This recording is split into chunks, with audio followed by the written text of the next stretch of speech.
What happens when the family that abandoned you tries to crawl back from prison? I was 19, standing in the middle of the kitchen with shaking hands and a dollar store pregnancy test in my pocket. My mom, Karen, was at the stove, stirring something bland. My dad, Richard, flipping through some cable bill like it was a courtroom transcript. I remember thinking, maybe if I said it fast, like ripping off a Band-Aid, it would hurt less. Mom, Dad, I'm pregnant. The room froze. Karen didn't even turn around.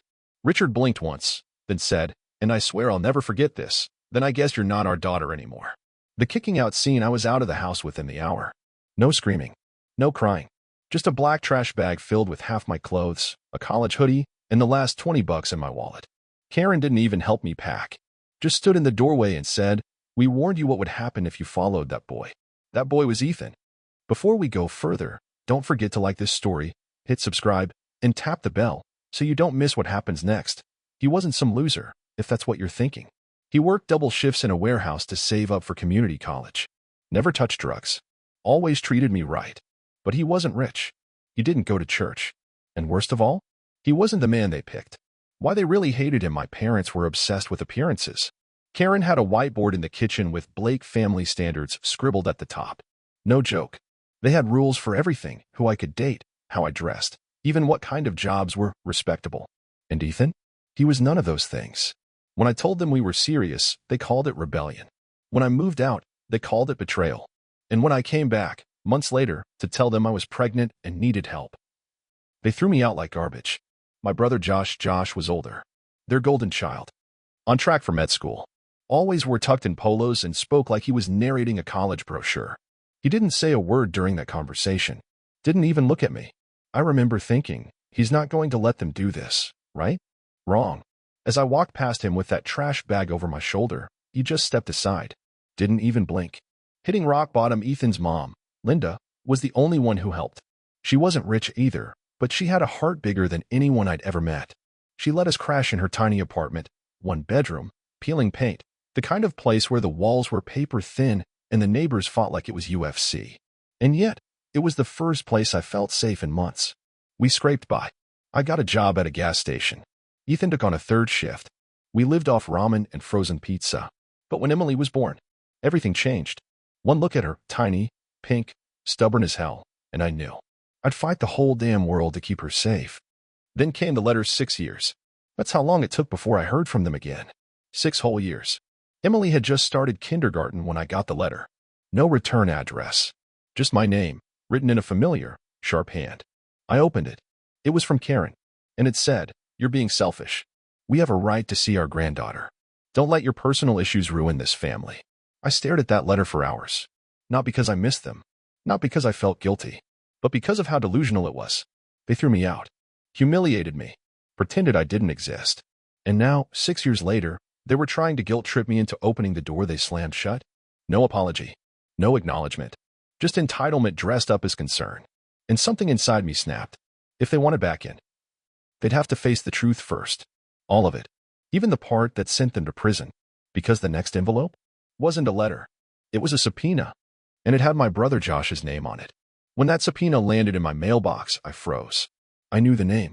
Josh Blake. The golden boy. The future doctor. The one who watched me get kicked out and didn't say a word. But now? Now his name was printed in bold black ink at the top of a court summons. I opened it slowly. Civil suit. Criminal negligence. Fraud. And just below his name, 2 more. Karen and Richard Blake. My parents. The phone call that shattered my image of him, I didn't call them. I called Linda, Ethan's mom. She read the whole thing with me, lips tightening like a vice. "This isn't just a family issue," she said finally. "This is federal." What the hell did they do?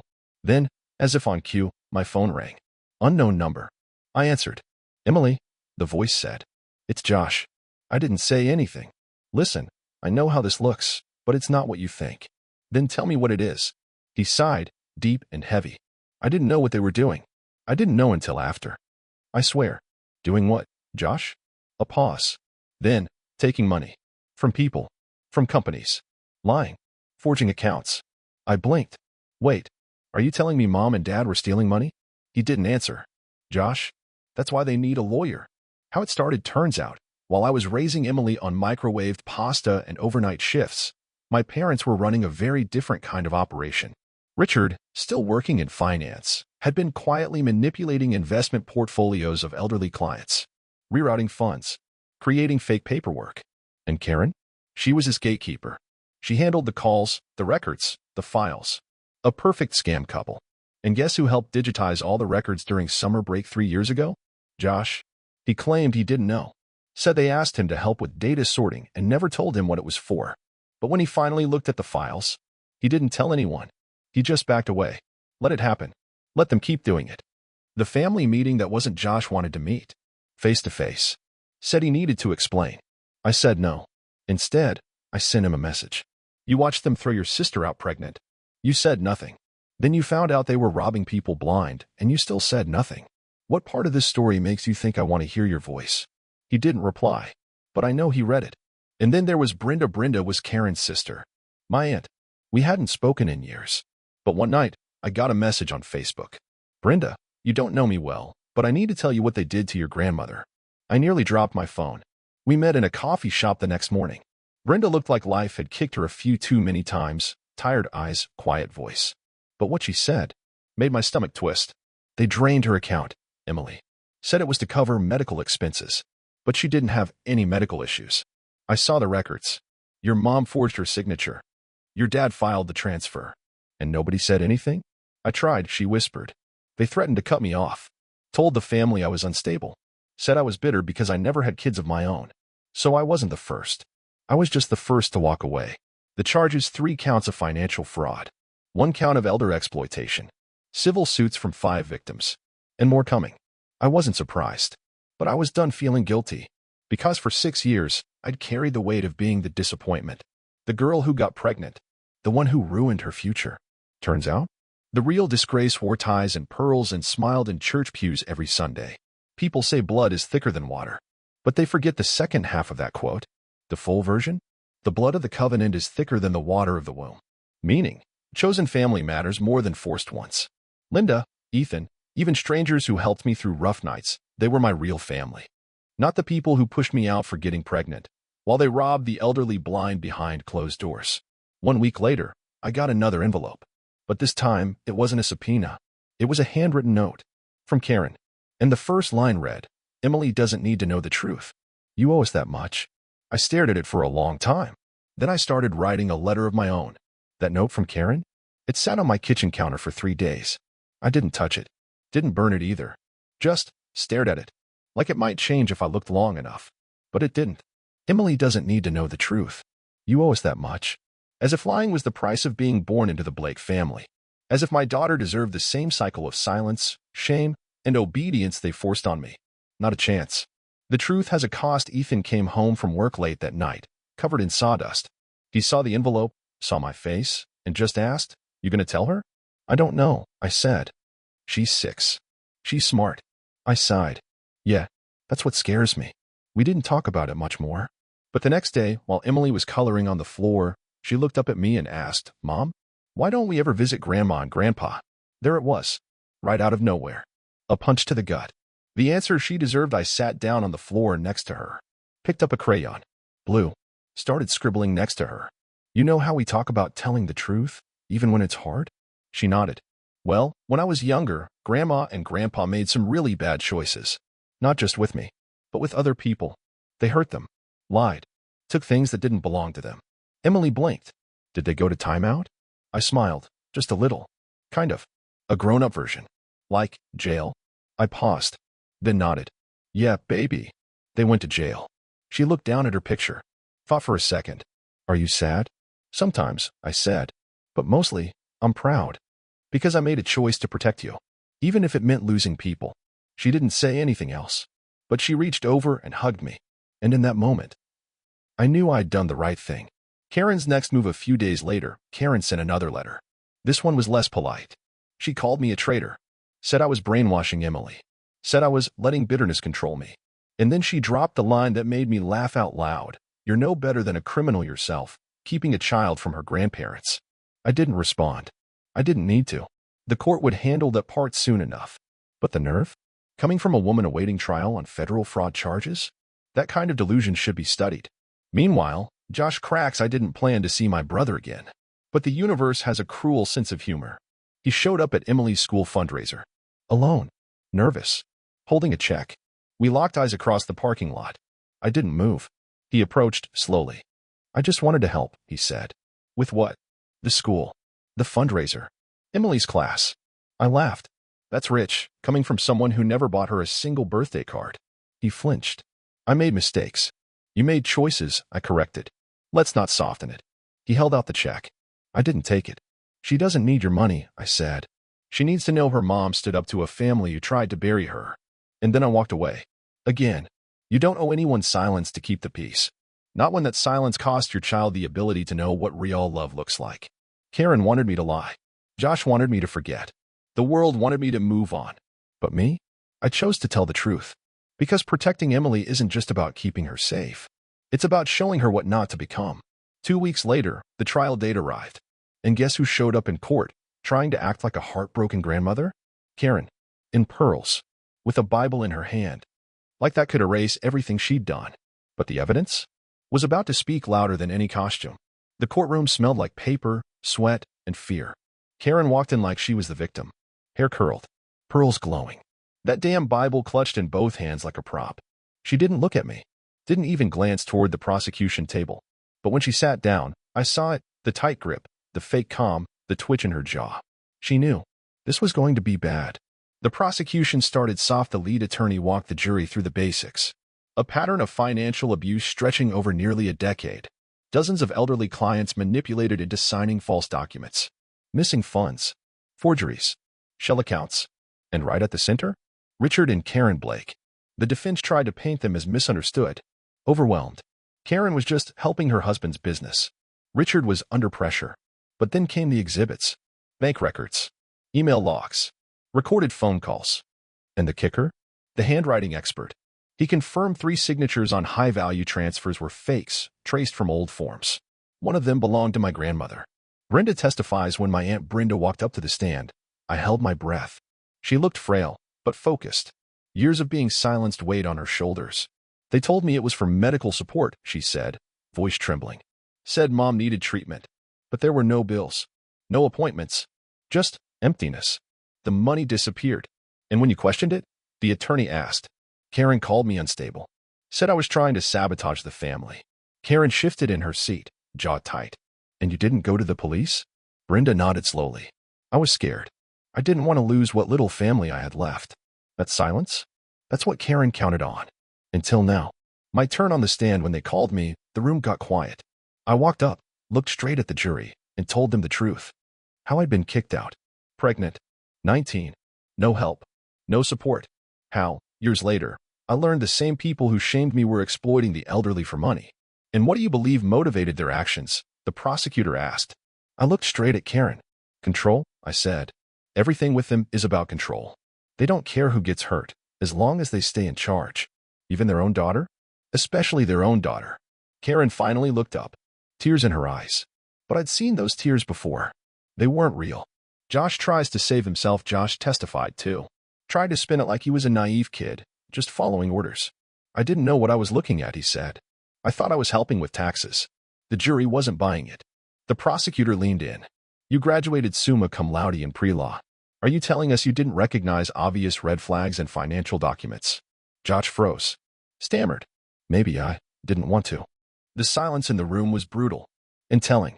The verdict 3 days later, the jury came back. Guilty on all counts. Karen blinked hard, like she expected a miracle. Richard didn't flinch. Josh walked out before the judge even finished. As the bailiff cuffed my mother, she looked at me.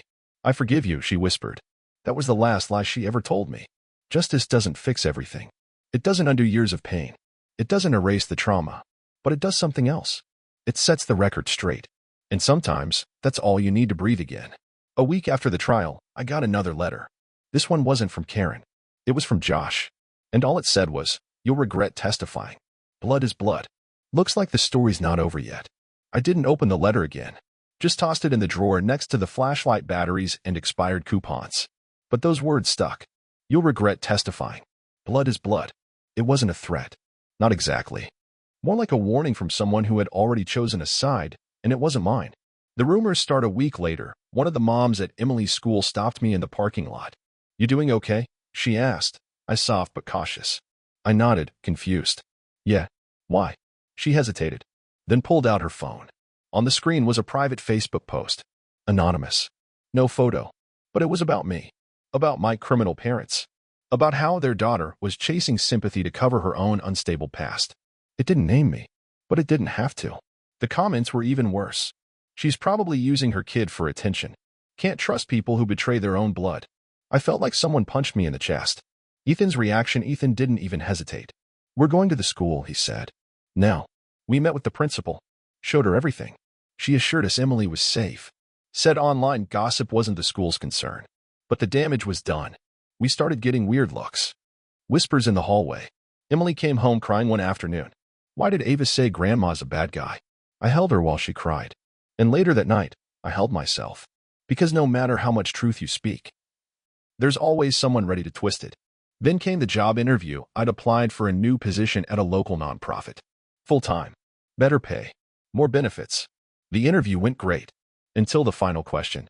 "Do you mind explaining this controversy involving your family?" They'd Googled me. Of course they had. I tried to keep it calm. Professional. Explained everything briefly, honestly. The woman nodded, but I knew. The offer never came. The breaking point that night, I sat on the back porch with Ethan, staring into the dark yard. "They're poisoning everything," I said. "Even when they're behind bars." He didn't argue. But then he said something I didn't expect. "Let's move." I blinked. Move. Start over. New city. New jobs. New people who don't know the Blakes or care what Facebook thinks. It sounded drastic. But then again, so did going to court against your own parents. And I'd done that too. The decision, we picked a place 4 hours south. Small town. Quiet. Cheap rent. Good schools. We didn't tell anyone. Just packed. U-hauled it. Said goodbye to the house where I raised Emily and buried a version of myself that would never come back. No grand announcements. No drama. Just escape. And it felt good. Until I opened my inbox 2 weeks later. The message, it was from Josh. One line. Running won't protect her forever. I stared at it for a long time. Not out of fear, but because I realized something. He wasn't trying to scare me anymore. He was trying to stay relevant. Trying to remind me he still mattered. But he didn't. Not anymore. Some people think family gives them permanent access to your life. Like blood is a password. But boundaries? Boundaries are stronger than DNA. And mine? Were finally bulletproof. A few weeks after the move, Ethan came home with a strange look on his face. He handed me a letter from our new mailbox. It was addressed to Emily. From prison. Karen had found us again. The envelope was pale blue. Handwritten. No return address. No postage. Someone dropped it off. Ethan found it wedged between bills and flyers for pizza deals. To Emily. No mistaking the handwriting. Karen. Even in prison, even after everything, she still found a way in. Opening the letter, I didn't let Emily see it. Not yet. I waited until she went to bed. Then I sat in the living room, hands trembling like they used to when I was 19 and pregnant and scared of the dark. Inside was a 2-page letter. Flowery words. Religious quotes. A drawing of a butterfly in the corner. But underneath the sugar, it was the same poison. I miss you. Your mother is trying to keep us apart. One day, you'll understand that I only did what I thought was best. You're still a Blake, whether she likes it or not. That last line hit me like ice. She wasn't writing to Emily. She was writing to me. Still trying to get control. Still trying to remind me of what I owed. The talk with Ethan, what did we do? I asked Ethan. He shrugged. She's your daughter. But she's our family now. I looked at the envelope and made a decision. The talk with Emily, I waited until Saturday. After breakfast. After cartoons. We sat at the table. Just the two of us. Sweetie, I said, you got a letter. From Grandma Karen. Her eyes widened. She sent something? I nodded.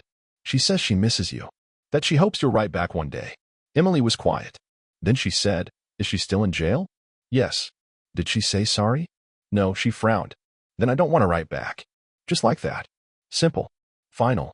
And more mature than I felt at her age. I smiled. Okay. I said. Then we won't? And we didn't. I shredded the letter and tossed the pieces into the fire pit that night. One last letter. Weeks passed. Then months. Peace returned. The whispers stopped. School was good. Emily made new friends. I got a new job. We got a better apartment. Then one day, another letter came. But this time, it was from the federal facility. Official notice. Karen Blake passed away. Heart condition. No funeral. No claimants. Just a line at the bottom, survived by 1 daughter and 1 granddaughter. That's all. And for once, it was enough. They say healing is messy. They're right. It's not clean. It's not easy. And it doesn't come with a soundtrack or perfect closure. But it does come. Quietly. Slowly. In the space you create when you finally close the door on what broke you. I used to think family meant forever. Now I think love means forever. And I'm giving that to Emily, every day and every decision, no matter what. Because what I owe her is peace, not blood. So if this story hit close to home, drop a comment, share your experience, or just say same. Don't forget to like, subscribe, and hit that bell, because here, we tell the stories no one else dares to. The ones that hurt, but also heal.